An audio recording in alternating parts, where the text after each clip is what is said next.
बिस्मिल्लाहिर्रहमानिर्रहीम। अस्सलाम वालेकुम। Welcome to another lecture of CPC code of civil procedure 1908। और इसके सेक्शंस वाले पार्ट का मैं एक ही लेक्चर 1 घंटे का बना चुकी हूँ। और उसके बाद अब ऑर्डर्स को डिटेल में एक एक ऑर्डर को डिस्कस करने की कोशिश कर रही हूँ विद क्रॉस रेफरेंसेस। और बहुत सारे सवाल जो सीपीसी के हवाले से माइंड में आते हैं, और जो लोग सिविल की प्रैक्टिस करते हैं स्पेशली उन लोगों के लिए, या जो सिविल जज के एडिशनल सेशन जज के एग्ज़ाम्स की तैयारी कर रहे हैं या 1 पेपर एमसीक्यू की तैयारी कर रहे हैं, उनके लिए ये लेक्चर्स बहुत ही ज़्यादा यूज़फुल होंगे। तो बिना टाइम वेस्ट किए शुरू करते हैं। तो आज का जो टॉपिक है वो है वकील के हवाले से कि रिकॉग्नाइज एजेंट और प्लीडर के हवाले से।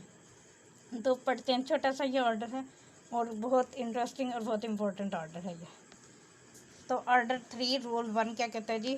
Any appearance application or act in or to any court required or authorized by law to be made or done by a party in such court may, except where otherwise expressly provided by law, any law for the time being in force be made or done by the party in person or by his recognized agent or by pleader appearing, applying or acting as the case may be on his behalf। अब वो कहता है कि कोई भी appearance है, कोई भी एप्लीकेशन है या कोई भी एक्ट है जो कि कोर्ट में करना है, जो कि रिक्वायर्ड है या अथोराइज्ड बाय लॉ है कि वो किया जाए कि पार्टी के ज़रिए उस कोर्ट में वो किया जा सकता है, सिवाय इसके कि अदरवाइज एक्सप्रेसली प्रोवाइडेड हो बाय लॉ में फॉर द टाइम बिंग वर्स में कि वो किया जाएगा बाय पार्टी इन पर्सन, कि वो खुद पर्सन करे या फिर अपने किसी रिकॉग्नाइज एजेंट के ज़रिए से करे या प्लीडर के ज़रिए से करे, जो कि अपेयर हो, अप्लाई करे या एक्ट करे, जो भी मामला हो उसके बिहाफ पर। मतलब यह है कि जहाँ जहाँ पर लॉ अगर रिकॉग्नाइज करता है किसी पर्सन को कि उससे पर्सन इन पर्सन खुद पेश होना है तो वो खुद पेश होगा, यहाँ या जहाँ पर रिकॉग्नाइज्ड एजेंट आ सकता है तो एजेंट आएगा, या जहाँ पर प्लीडर लॉ ने अलाउ किया तो वहाँ पर प्लीडर भी आ सकता है। ठीक हो गया? मतलब ये कि मुझे एक सवाल पूछा जाता है ना कि क्या कोई शख्स अपना केस खुद लड़ सकता है, तो ये सीपीसी का ऑर्डर 3 का रूल 1 ही बताता है कि कोई शख्स जो है अपना केस खुद भी लड़ सकता है, खुद भी प्लीड कर सकता है, या एजेंट के ज़रिए भी करवा सकता है या प्लीडर के ज़रिए भी करवा सकता है। अब प्रोवाइडेड दैट एनी सच पर appearance shall if the court so directs be made by the party in person. अब सिवाय इसके कि लॉ ने रिकॉग्नाइज किया हो, कि लॉ ने अलाउ किया है कि कोई किसी और के ज़रिए भी करवा सकता है, तो वो उसके ज़रिए होगा। उसके अलावा जो है वो अपीयरेंस जो है वो कोर्ट डायरेक्ट करेगी कि वो इन पर्सन ही होना चाहिए। मतलब ये है कि हर शख्स को अपना केस खुद प्लीड करना चाहिए, खुद लड़ना चाहिए, लेकिन सिवाय इसके कि लॉ ने अगर ऑथराइज़ किया कि वो किसी और के ज़रिए करवा सकता है तो फिर उसके बिहाफ पर कोई और भी कर सकता है। आगे है जी the recognized order 3 rule 2 the recognised agent of parties by whom such appearance application and acts may be made और डन आर अ पर्सन। अब रिकॉग्नाइज्ड एजेंट कौन होगा उसका डिफाइन कर रहा है। Person holding powers of attorney, ऐसा शख्स जिसके पास पावर ऑफ अटॉर्नी हो, authorizing them to make and do such appearance applications and acts on behalf of such parties. अब अगर किसी पार्टी ने किसी पर्सन का पावर ऑफ अटॉर्नी दिया है तो वो पर्सन क्या कहलाएगा? Recognise agent. दूसरा, a person carrying or trade or business for and in the names of parties not resident within the local limits of jurisdiction of the court within which limits the appearance application or act is made or done in matters connected with such trade or business only, where no other agent is expressly authorized to make and do such appearances, applications and acts। दूसरा, वो शख्स भी recognised agent हो सकता है जो कि उस पार्टीज़ का बिजनेस कैरी कर रहा है और ट्रेड या बिजनेस का काम कर रहा है। मतलब जो ये मैनेजर वगैरह होते हैं ना, जैसे एक रेस्टोरेंट है तो उस रेस्टोरेंट का मैनेजर जो है वो भी उस रेस्टोरेंट वाले के ओनर के बिहाफ पर वो केस को प्लीड कर सकता है। अब 3 order 3 rule 3 clause 1 process served on the recognised agent of a party shall be as effectual as if the same had been served on the person in person unless the court otherwise direct. अब वो कहता है कि अगर recognised agent के जरिए suit plead हो रहा है तो फिर रिकॉग्नाइज्ड एजेंट को जो भी नोटिस प्रोसेस सर्व होगा वो वैसे ही समझा जाएगा जैसे कि खुद उस पर्सन को दिया गया है जिसके बिहाफ पर वो काम कर रहा है, सिवाय इसके कि कोर्ट कुछ और डायरेक्ट करे। मतलब कोर्ट कहेगा जी नहीं, वो जो ओनर है रियल उसको ही नोटिस सर्व किया जाए तो फिर उसको ही सर्व किया जाएगा। 2. Order 3, Rule 3, Clause 2. The provisions for the service of the process on any party to a suit shall apply to the service of the process on his recognized agent. अब वो कहता है कि जितनी भी प्रोविजंस जो हैं वो अप्लाई होती हैं service to the process of the person की, वो सारी की सारी अप्लाई होंगी रिकॉग्नाइज्ड एजेंट पर भी। ऑर्डर 3, रूल 2, क्लास 4 की सब क्लास 1 है, बस 3 बनती है ये। No pleader shall act for any person in unless he has been appointed for the purpose by such a document in writing signed by such person or by his agent or by some other person duly authorized by power of attorney to make such appointment। अब वो कहता है कि बगैर power of attorney के कोई भी person किसी के बिहाफ पर पेश नहीं हो सकता और वो रिटर्न में होना चाहिए और उसके ऊपर उसके साइन होंगे। मतलब ओरली रिकॉग्नाइज्ड एजेंट नहीं बन सकता कोई शख्स। अच्छा जी, आगे है जी एवरी। अब ये क्लास वो 1 की सब क्लासेस थी, अब ऑर्डर 3 रूल 2 है। Every such appointment shall be filed in court and shall be made to be in force until determined with the leave of the court by a writing signed by the client or the pleader as the case may be, and filed in court or until the client or the pleader dies or until all proceedings in the suit are ended so far as regards the client। अब वो कहता है कि एक दफ़ा court में जो appointment हो गई वो चलती रहेगी कोर्ट की मतलब इजाज़त के साथ, और वो रिटर्न में होंगी। एक दफ़ा क्लाइंट ने साइन कर दिया किसी प्लेडर को या रिकॉग्नाइज्ड एजेंट का तो वो ही उसको चलता रहेगा, सिवाय इसके कि वो कोई मार ना जाए या फिर कोर्ट का जो मतलब उसका फैसला ना हो जाए प्रोसीडिंग का, तो तब तक वो केस उसी का ही बिहाफ पर ही चलता रहेगा।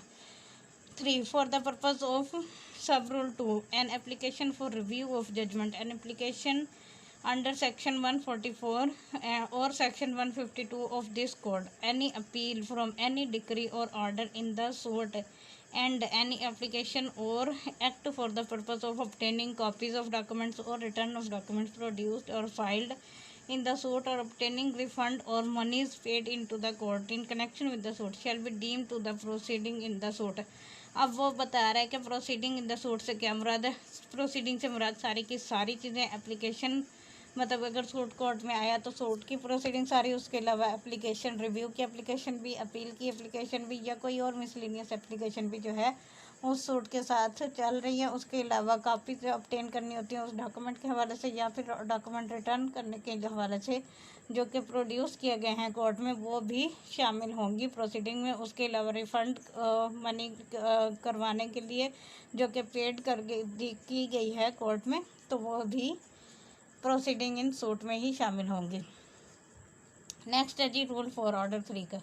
द हाई कोर्ट में by general order direct that where the person by whom a pleader is appointed is unable to write his name his mark upon the document appointing the pleader shall be attested by such person and in such manner as may be specified by the order। अब वो कहता है कि high court जो है वो general order के ज़रिए डायरेक्ट करेगी जहाँ पर कोई भी पर्सन जिसके ज़रिए कोई प्लीडर अपॉइंट किया गया था वो अनएबल है कि वो अपना नाम लिख सके, तो फिर वो क्या करेगा, डॉक्यूमेंट के ऊपर मार्क लगाएगा और प्लीडर जो है वो उसको अटेस्ट करेगा उस पर्सन को, और इन सच मैनर एज में भी स्पेसिफाइड बाय द ऑर्डर, या फिर जिस तरह भी ये ऑर्डर स्पेसिफाइड करेगा या कोर्ट ऑर्डर करेगी उसके मुताबिक वो करेगा।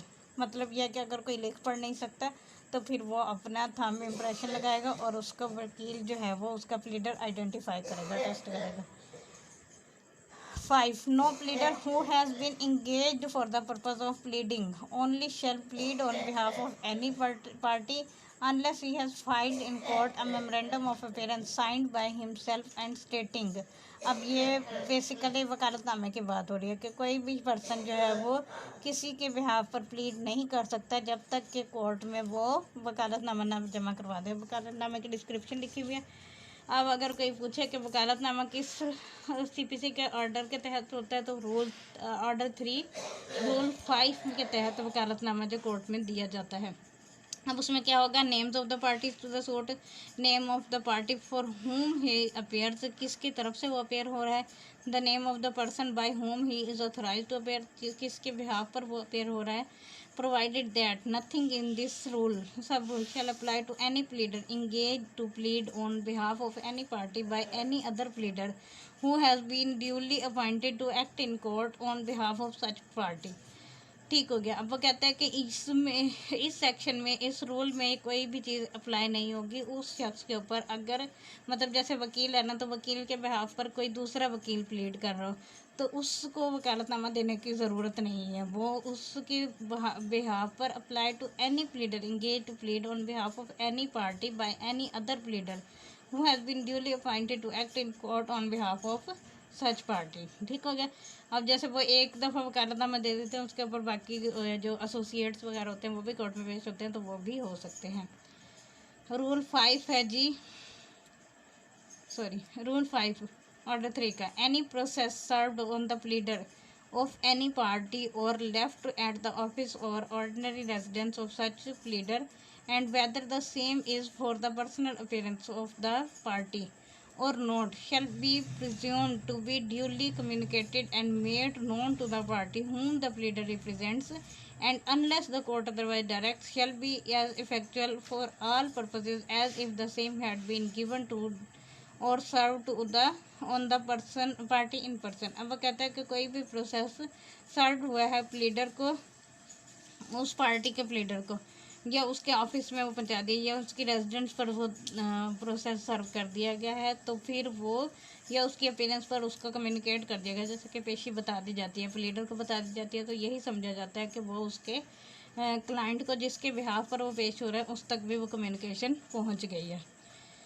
Order 3 rule 6 clause 1, besides the recognised agent describe in rule 2, any person residing within the jurisdiction of the court may be appointed an agent to accept service of process। अब वो कहता है कि सिवाय उस ऑथराइज्ड एजेंट के, recognised agent के, जो कि रूल 2 में ये जो अभी आने वाला रूल 2 है उसमें डिस्क्राइब किया गया, उसके अलावा कोई भी पर्सन जो कि रिजाइड कर रहा है जुरिस्डिक्शन ऑफ द कोर्ट में, जो उसको अपॉइंट किया जा सकता है एजेंट के तौर पर कि वो एक्सेप्ट करे सर्विस ऑफ प्रोसेस को। अब रूल 2 क्या कहता है, such appointment may be special or general and shall be made by an instrument in writing signed। ये जो जनरल पावर ऑफ अटॉर्नी होता है और स्पेशल पावर ऑफ अटॉर्नी उसकी बात की जा रही है।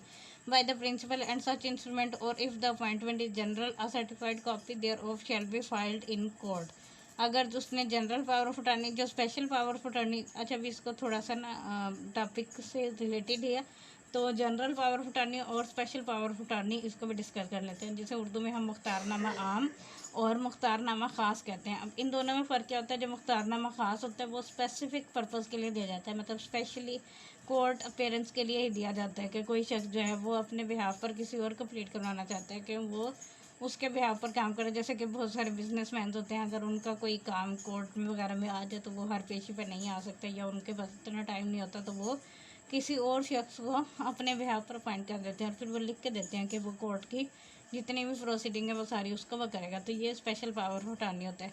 इसके बरक्स होता है जनरल पावर ऑफ अटॉर्नी, जो कि वो उसने और भी कहीं पर भी यूज़ कर सकते हैं, जो स्पेसिफिकली मोस्टली ज़्यादातर प्रॉपर्टीज़ के हवाले से होता है कि एक शख्स की एक से ज़्यादा प्रॉपर्टीज़ है और वो सेल करना चाहता है, तो वो जनरल पावर ऑफ अटॉर्नी लिख देता है कि मतलब जितनी भी प्रॉपर्टीज़ हैं उस सारी को वो मैनेज करे, सेल करे, लीज पर दे या जो मर्ज़ी करे, और उसके रिलेटेड अगर कोई डिस्प्यूट राइज हो जाता है तो कोर्ट में भी वो अपेयरेंस करता है पीटीसी, तो वो सब जो डील करेगा। तो फिर अगर तो वो जनरल पावर ऑफ अटॉर्नी है, तो फिर जनरल पावर ऑफ अटॉर्नी क्योंकि उसने और जगह पर भी यूज़ करना होता है, तो इसलिए कोर्ट जो है वो उसकी सर्टिफाइड कॉपी लेगी। और ये पावर ऑफ अटॉर्नी जो है रजिस्टर्ड होना ज़रूरी होता है रजिस्ट्रेशन एक्ट के तहत, और रजिस्टर्ड डॉक्यूमेंट ही फिर कोर्ट में एक्सेप्टेबल होता है।